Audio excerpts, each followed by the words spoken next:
Hello and a warm welcome to this special program on sperm banks, which is turning out to be a boon not just for childless couples but also for a lot many single young people out there. We'll talk about this phenomenon and how it's becoming a rage of sorts over the course of this program.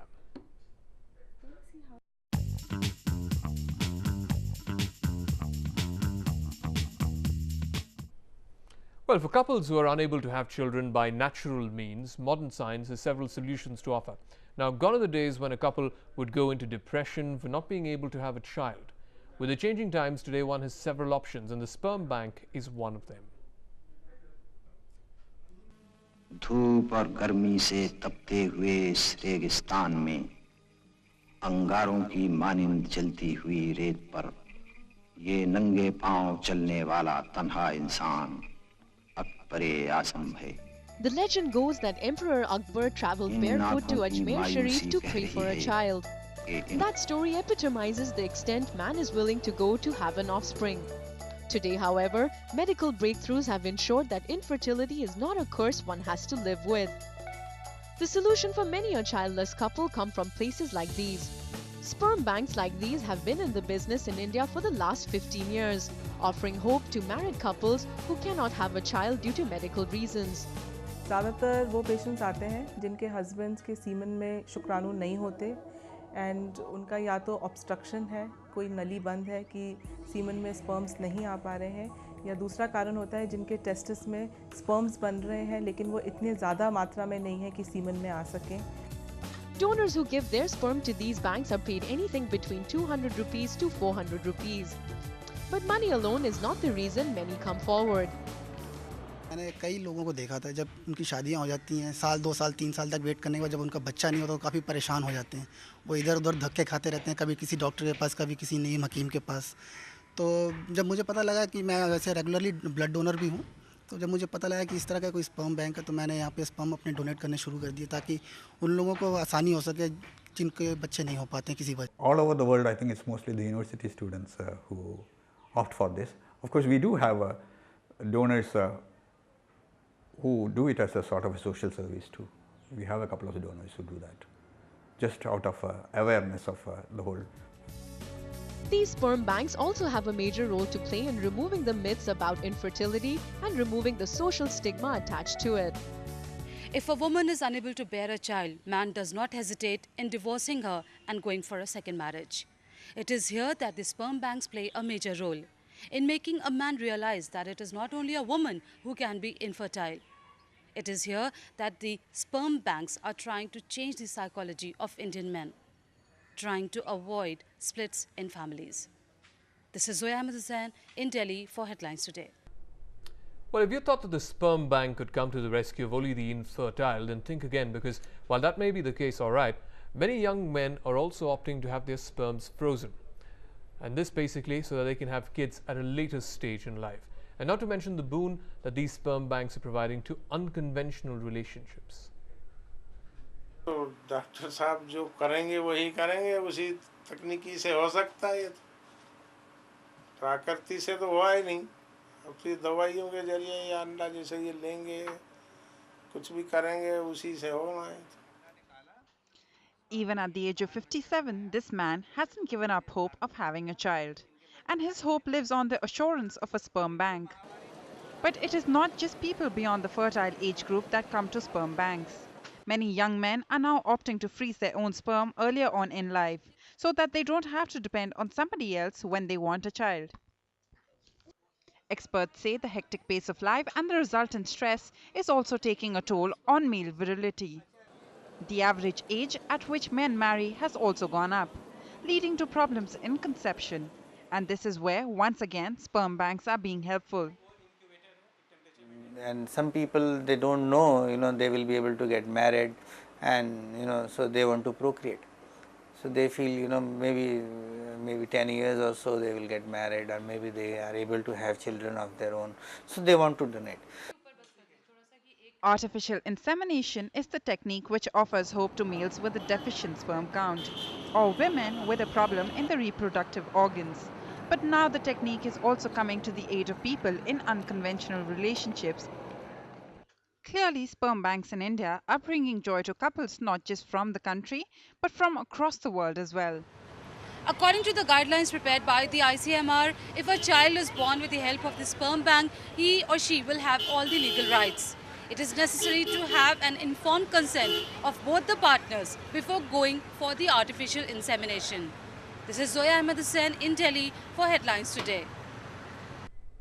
So how is this idea of sperm banks, or why is this idea of sperm banks and artificial insemination becoming such a rage, particularly among the young? Let's try and put those questions to Dr. Abha Majumdar. She's a senior consultant with the Obs and Gynae department, also the head of the IVF department at Sir Gangaram Hospital. Thanks very much, Doctor.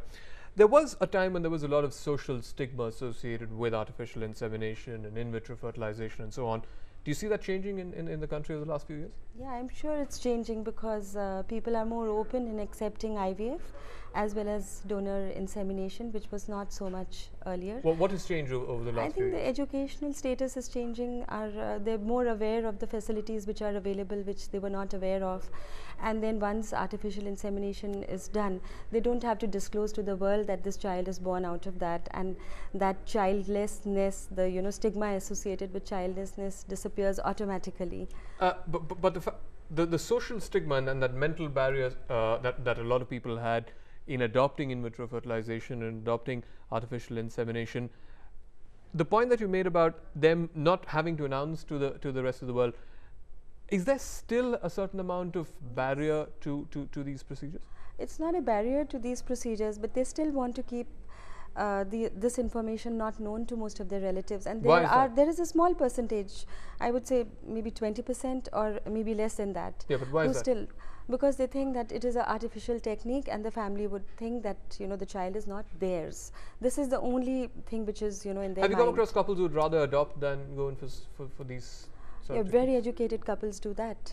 Yeah. Rather than going for donor insemination or IVF, or if they are very, into their professions and they're very busy. What would you advise patients? Well, I think having one's own biological child is one thing which every couple would want to have. Yet, if professional priorities are so important, then one could go for adoption. How serious is the problem of infertility amongst men in this country? It's in a sense one of the worst kept secrets of Indian society, but it is a serious problem. Almost out of all couples who present as infertility, 50% are because of male infertility today in India, and it's growing. It used to be about 30-25%, but now it's like 40, 45, even 50% because Why? of male factor. I think this is lifestyle, a very fast lifestyle, career orientation. How can lifestyle affect infertility? I don't know. I think it's pollution, probably. Sometimes we blame we blame computers, we blame the fast sort of growth rate also towards this, and sometimes it's the age factor also, that for 30, 35, 40 years they don't think of having a family, and by the time they think, there have been so many biological assaults on their fertility that we could have very low sperm counts. We'll take a break at this point. When we come back, we'll continue talking to Dr. Majumdar and try and get a sense of what are these modern techniques that can help people who don't have a child, and not just people who don't have a child, but also infertile people, in how to overcome, more than the physical barrier, the mental barrier associated with many of these processes. We'll take a break. We'll see you on the other side.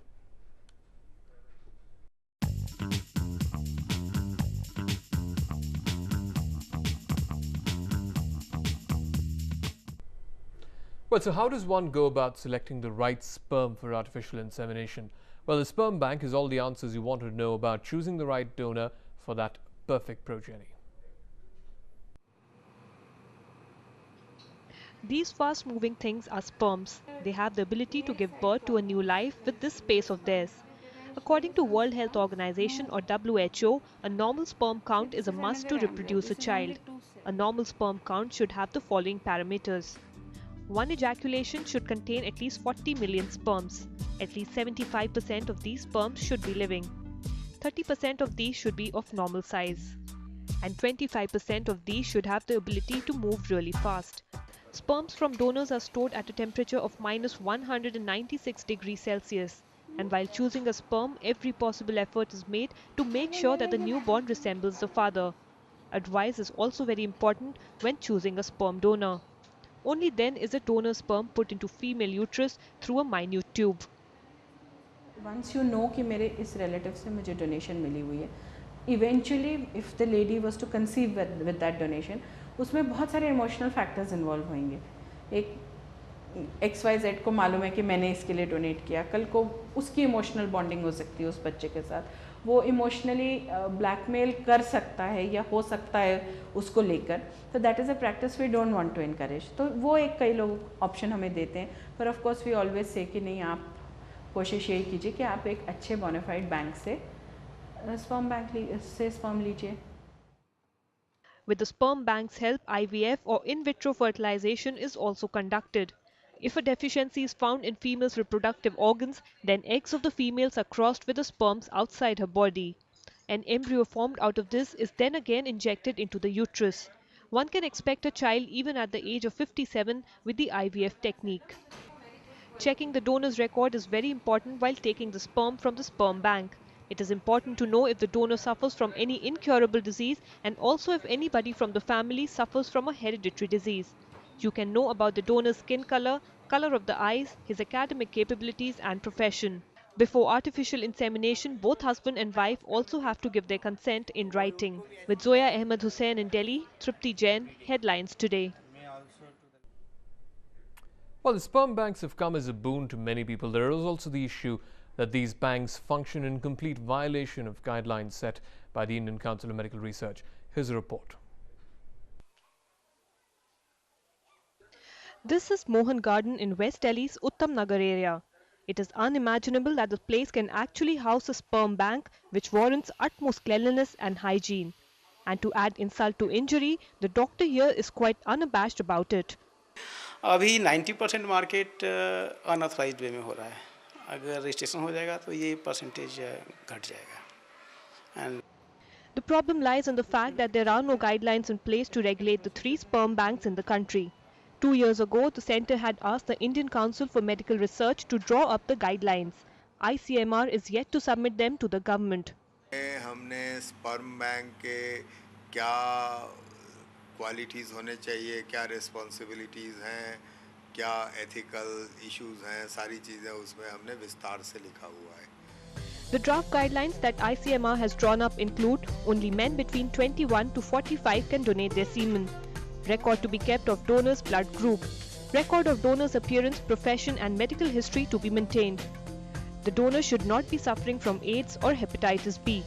The identity of the donor and the recipient is to be kept a secret. The bank has to keep the records for 10 years. If it shuts down, the records have to be transferred to ICMR. A dead man's sperm can be frozen only if his widow wants a child from him. Donation from a relative is not to be accepted. No 2 semen samples are to be mixed. Those working in the lab should be immunized against tetanus and hepatitis B. For last 15 years, the sperm banks are functioning in the country. Though the ICMR has prepared the guidelines, but a law is yet awaited. In such circumstances, the question arises as to how much can these sperm banks be trusted. The government also feels helpless. And let me have a discussion with officers, see what best could be done to prevent misuse or to regulate them. But then, without an act, I'll be in a position of legally trying to enforce that issue will be there.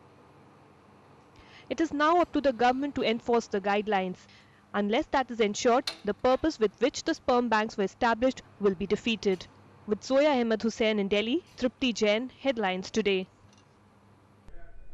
How much of a problem is that, Dr. Majumdar, the problem of unregulated sperm banks? The ICMR was supposed to come up with guidelines to the government on how to regulate these sperm banks, but unfortunately it hasn't been submitted to the government and the government hasn't had a chance to act upon them.